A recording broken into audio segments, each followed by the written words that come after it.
Before starting, before starting today's discussion, let's do some prayers. Om Ajnanatimirandhasya Jnananjana Shalakaya Chakshurunmilita Yena Tasmai Shri Guruve Namah. Namo Om Vishnupadaya Krishna Pristhaya Bhutale Srimate Bhakti Vedanta Swaminiti Namine.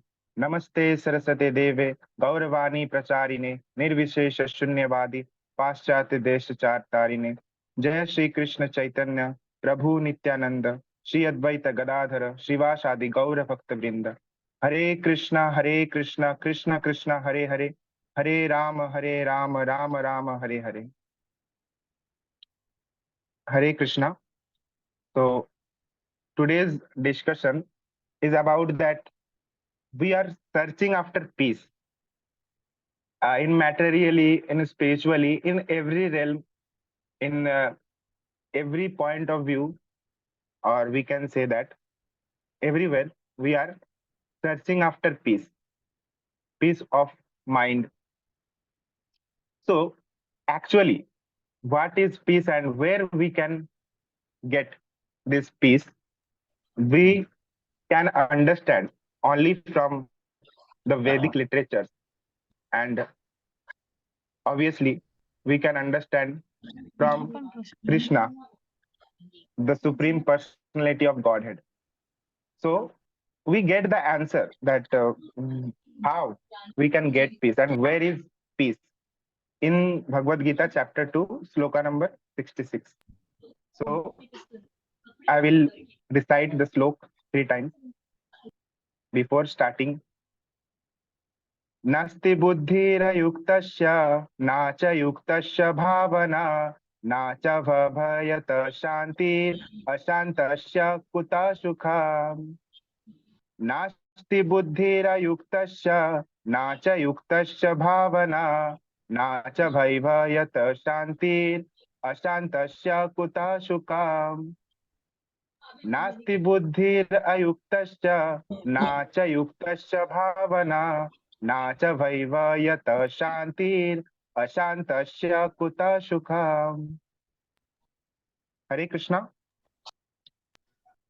Did anyone want to recite the slok?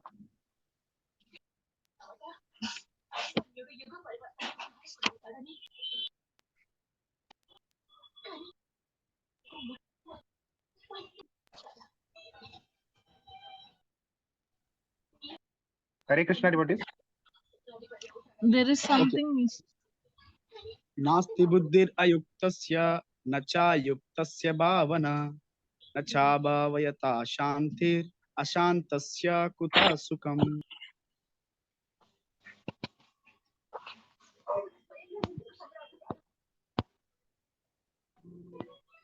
Hare Krishna Prabhu. Nasti buddhir ayuktasya nacha yuktasya bhavana nacha bhavayatah shantir ashantasya kuta sukam.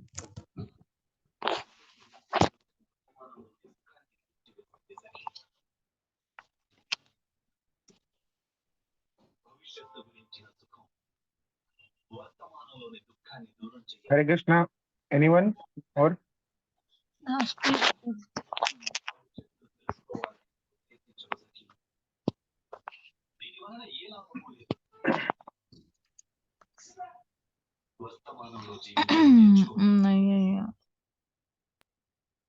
Lalita, you want to recite or no? Okay, go ahead, Mriganka Prabhu. Carry on. Okay, Prabhu. Okay, Prabhu. Yes. So, any other devotees would like to read the translation? One who is not connected with the Supreme in Krishna consciousness can have neither transcendental intelligence nor a steady mind, without which there is no possibility of peace. And how can there be any happiness without peace? Thank you, Prasanth Prabhu. So here in the translation, some points we have to notice, some words where Krishna describes that how peace can be attained and where we can attain peace. So, first of all, Krishna tells that why one is not able to attain peace. So, here Krishna tells that one who is not connected with the Supreme, that we know that one who is not connected in Krishna consciousness can have neither transcendental intelligence nor a steady mind. So, before coming to happiness, peace, we have to first understand that what is peace and how, means in which method, in how we think about peace. Because for everyone, peace and happiness have various definitions. Everyone defines peace and happiness in various ways. So here, Krishna says that without understanding without understanding him and without coming in Krishna consciousness, we cannot have that transcendental intelligence, nor that steady mind, nor that position of the steady mind to first of all understand peace. What is peace? First, we have to understand it. Then only we can attain. So, actually, what is peace? We can understand only by having that transcendental intelligence. So, we lack that only. Because of that, we are always in mode of passion. Intelligence works like that. In the mode of ignorance, that is tamogun, intelligence doesn't work only. But in the mode of passion, we generally, most of the people who are very intelligent, who are materially weak, we see many people are very much intelligent. So they run after happiness, peace, success, that all. So how they do, how their mind works. So that is also a kind of intelligence. But that is not that transcendental intelligence where Krishna is talking about this. This is not that transcendental intelligence. That is intelligence in the mode of passion, where we are very much troubled, or we can say we are unstable and just running after something that we have to do this. And if one achieves that thing, then after that again that cravings go on and we just run after that. So that is a kind of intelligence we generally have, materially we have. But here Krishna says that we should have that transcendental intelligence, that intelligence which will help us to understand Krishna, to understand the Vedic literatures, to understand Bhagavad Gita. That is the real intelligence we need to have. And after having that intelligence only, we can define, or we can understand, at least understand what is peace. So the two things, the two requirements just to understand peace, here Krishna mentions, is transcendental intelligence and steady mind. First of all, we should have these two. Then only we can go forward to attain peace or happiness. So here Krishna says that without which there is no possibility of peace, and how can there be peace, any happiness without peace? Okay. So we generally know that peace and happiness are interrelated. Happiness without peace and peace without happiness, both are interrelated. That if we attain peace, then only we can be happy. And without peace, how can we be happy? Okay. So here Krishna points out the two requirements which at least we should have to understand peace and then to be happy. Hare Krishna, devotees. Anyone can read the purport?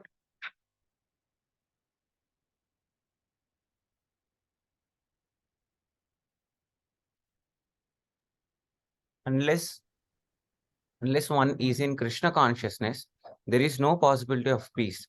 So it is confirmed in the 5th chapter, 29th sloka, that when one understands that Krishna is the only enjoyer of all the good results of sacrifice and penance, that he is the proprietor of all universal manifestations, and that he is the real friend of all living entities, then only can one have real peace. Therefore, if one is not in Krishna consciousness, there cannot be a final goal for the mind. Disturbance is due to want of ultimate goal. And when one is certain that Krishna is the enjoyer, proprietor, and friend of everyone and everything, then one can, with a steady mind, bring about peace. Therefore, one who is Prabhu, Prabhu, uh, Hare Krishna Prabhu. Okay, till there we will first uh, talk about. Uh, thank you, Prabhu.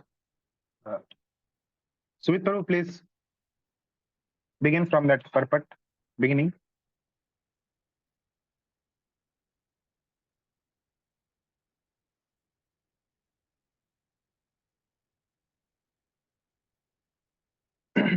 So, in the purport, Srila Prabhupada writes that unless one is in Krishna consciousness, there is no possibility of peace.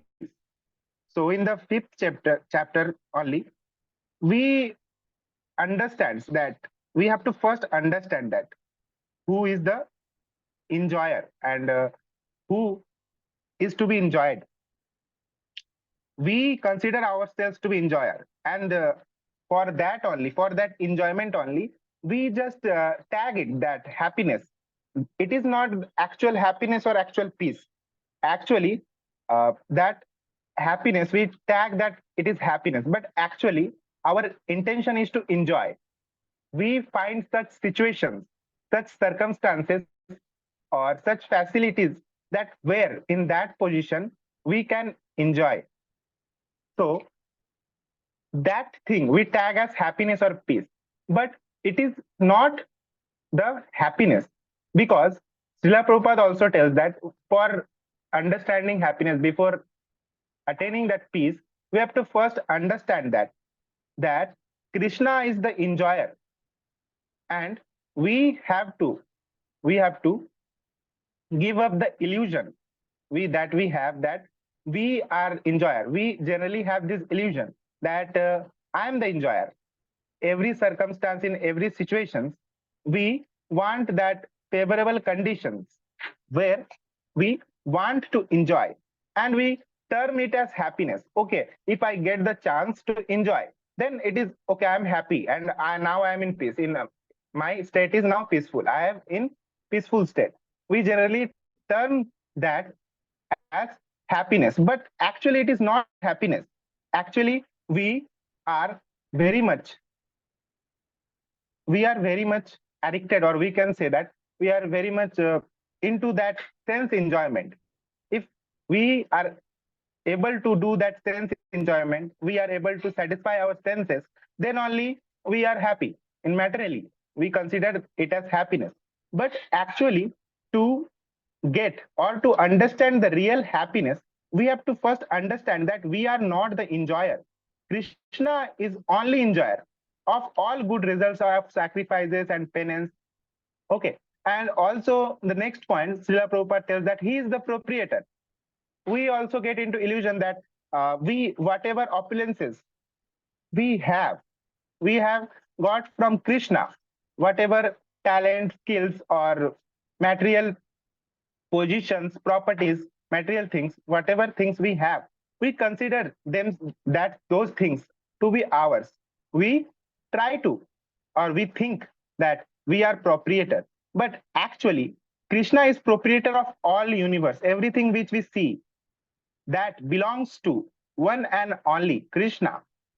So here in the purport, we understand two more points. To attain peace, here we get two more points. The understanding should be clear. The 2 points are, the first point is that first of all, we have to accept and we have to realize and understand that Krishna is only enjoyer. Krishna is the only enjoyer. We cannot enjoy. Krishna is the only enjoyer. And the next point, we have to understand that he is the proprietor of all universe.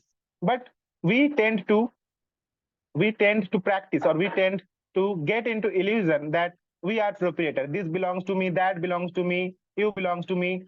In everything, we try to establish our proprietorship. But actually, who is the real proprietor? The real proprietor is Krishna. So if we understand, first of all, if we understand these 2 points and above 2 points, we got to know that if we understand these points, then only after understanding and after realizing this, we can have real peace. So therefore, if one is not in Krishna consciousness, there cannot be a final goal for the mind. Disturbance is due to want of ultimate goal, and when it is Krishna, enjoy, proprietor, and the friend, everything, we can understand steady mind without having peace. Okay, so as I have told previously that we are running after a goal. Generally, it is our goal, and after achieving that goal, we tend to find another goal. Just like in company, in corporate jobs, we see that after getting into the job, we look for promotion, and after that promotion, then again we search for that promotion. So just like this, the cravings goes on in anything, in any job, in any occupation, in any profession. These thing exist. So we actually define, first of all, we define materially that okay, that is goal, but it is not stable. After achieving that goal, we are still not satisfied. So here Prabhupada tells that those goals which I have discussed now, so that are not actual goals. The actual goal is to be in Krishna consciousness. This is the actual goal. And after understanding or after realizing that this is our goal, we will not be disturbed anymore. So here, first of all, we have to define that goal. What is that goal?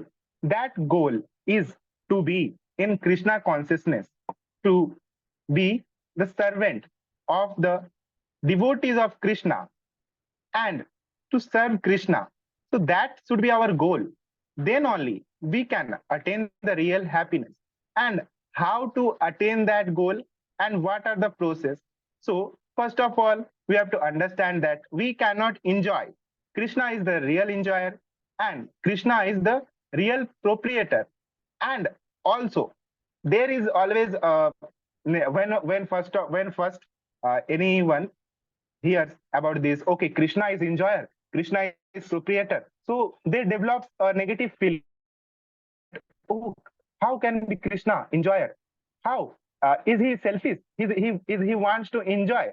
How means we think these things materially by our material intelligence. When we do not have that pure intelligence, we think that, oh, how can be Krishna enjoyer, proprietor? Oh, okay, Krishna tells himself that, okay, I am the proprietor of this world.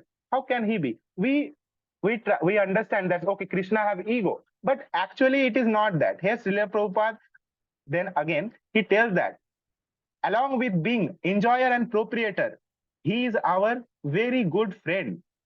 Krishna is friend of everyone. Krishna is friend of everyone, and he is also the caretaker, or we can say that he is he thinks about ourselves so much, he loves ourselves so much. So that is the real position of Krishna. But along with that, we need to understand that Krishna is the real enjoyer, Krishna is the proprietor. And to understand that Krishna is enjoyer and proprietor, we should have the two things which I have discussed above in the translation. So any devotees would like to tell that what two things we should have to understand that Krishna is proprietor and the real enjoyer?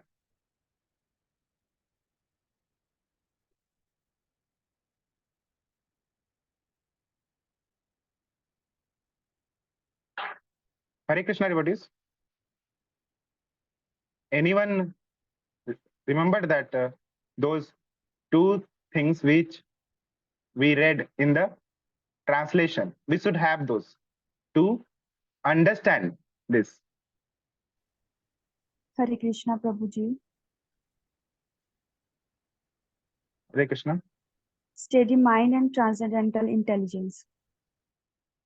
Yes, Mataji. Thank you, Sanjana Mataji. So those two things we need to have to understand these two things. So we need to have that transcendental intelligence and steady mind. So how we can get that transcendental intelligence? Only by the association of devotees and by serving devotees and understanding Bhagavad Gita and Vedic literatures from devotees. By the devotees, we can have that transcendental intelligence and that steady mind. And after that, after having that transcendental intelligence and steady mind, we can realize or we can understand that, okay, Krishna is the real enjoyer and the real proprietor. And after that, we will no more claim us to be proprietor of anything, or we will not have that tendency of that we are enjoyer. We will not try to enjoy anymore, and which is we term as happiness, but it is not happiness, or we can say it is a false happiness, pseudo happiness. We can term it as pseudo happiness because it doesn't make us happy. Only for short time, our senses are satisfied and we now happy, but it is not actual happiness. Actual happiness is in Krishna consciousness. So with that steady mind and transcendental intelligence, we understand that Krishna is enjoyer and proprietor. And after that, we get that happiness or peace of mind. Okay, little bit left in this purport. Any devotees want to read from therefore?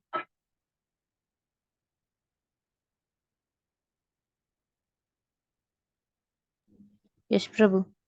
Therefore, Yes, one who Prabhu. is Therefore, one who is engaged without a relationship with Krishna is certainly always in distress and is without peace. However much he may make a show of peace and spiritual advancement in life, Krishna consciousness is a self-manifested peaceful condition which can be achieved only in relationship with Krishna. Thank you, Bhanumataji. So here that Prabhupada elaborates more that one who is not engaged, one who is not engaged in this relationship with Krishna, or we can say that in this transcendental platform or transcendental association of devotees, and devotees, obviously devotees only can help us to be established, to establish the relationship with Krishna. Only devotees can help. So without taking the help and without making or without having that relationship with Krishna, we will always be in distress. We may run after so many things, but still we will have that distress or that troublesome condition. So we cannot have that real peace. We can show off that many people show off. Basically, generally in social media, we see okay that okay they are going to that trip, they are doing that, they are in that profession. Many things are there. They tend to show off, which they do to show the world that okay, I am in peace, I am in happy. But whatever they do, whether in materially or spiritually also, we try to show off that okay, I am very advanced devotee, I am in that advanced state. So we try to show off this kind of things. We make a show, but actually from inside we are not surrendered, or we are not really inclined to Krishna consciousness. So without this, we cannot attain that peace. So Krishna consciousness is self-manifested peaceful condition, which can only be, which can achieve only in relationship with Krishna. So Krishna consciousness is not that external factors. In materially, we depend on external factor, happiness, distress, or anything we have. We have troubles. and we have some peaceful conditions or some material conditions when we are very much happy. That happiness is actually sense gratification. Our senses are satisfied and our ego is satisfied. Someone says, someone appreciates us. So, okay, we are satisfied. So that is that position. So without leaving that position, we cannot be in peaceful condition. We can only be in peaceful condition, only can be achieved only in relationship with Krishna. So thanks for this opportunity to serve you all. If I have committed mistakes, obviously I have committed many mistakes. So please forgive me, and if any recommendation, comments, and questions any devotees wants to ask and discussions related to this, please come forward. Hare Krishna, Mriganka Prabhu. Very nice presentation. You covered very nice important aspects of peace formula. 15th chapter also you covered this shloka basically. Good, very nice presentation. So definitely you said, as you said, corrections. I don't want to give in front of everyone. I'll speak to you personally, but it is all well presented. As such, there is no corrections much. It's well presented, and nice interaction also you have taken from the devotees. I'm very happy to see. So this Tuesday, so you will get such opportunities more and more. Mriganka Prabhu, be with us. And I wanted to ask for next week. Next week, Rajita Mataji, would you like to take next week? Next Tuesday, Prabhu. English discussion.